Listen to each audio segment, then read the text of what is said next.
MJ dictation Ramdhari Gupta उच्च गति अभ्यास भाग 1 प्रतिलेखन संख्या 68 गति 80 शब्द प्रति मिनट डिक्टेशन शुरू होती है। स्टार्ट।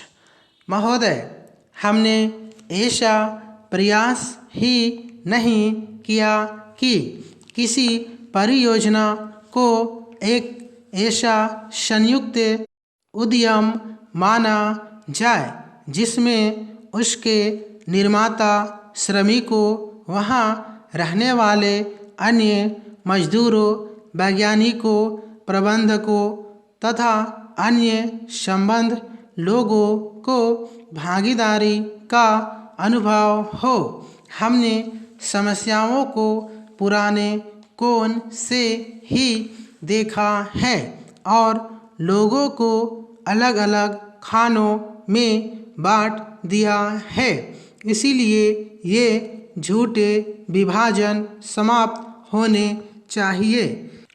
हमारे समाज में ऐसे अनेक विभाजन हैं। शायद वे सभी समाजों में होते हैं, लेकिन हमारे यहाँ वे सामान्य से कुछ ज़्यादा ही है।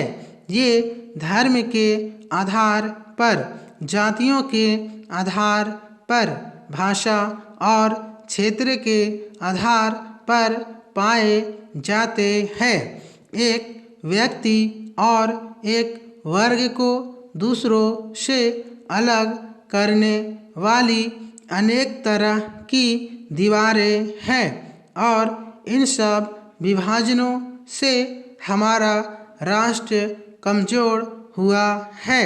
स्वतंत्रता आंदोलन के दौरान इन विभाजनों का इस्तेमाल हमारी एकता को तोड़ने के लिए किया जाता था।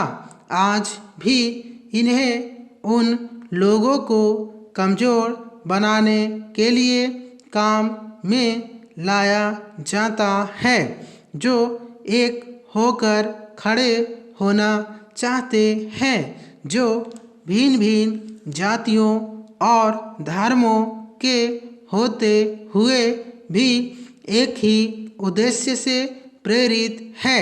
हमें यह सावधानी रखनी होगी कि ऐसे लोगों के समूह को कोई भी कमज़ोर न कर सके।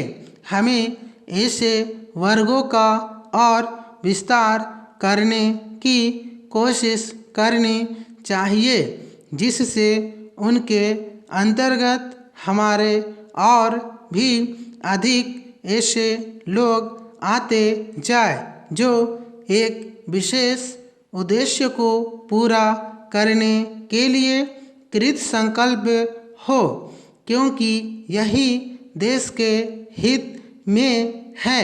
इसी से देश मजबूत बनेगा।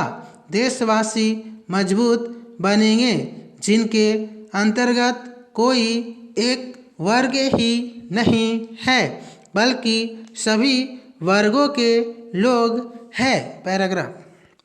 इसीलिए संपूर्ण शिक्षा का अभिप्राय है कि हम केवल अपने अधिकारों के लिए संघर्ष न करें, बल्कि यह भी देखें कि हमारे प्रयासों का अल्पसंख्यक समूहों पर क्या असर पड़ेगा।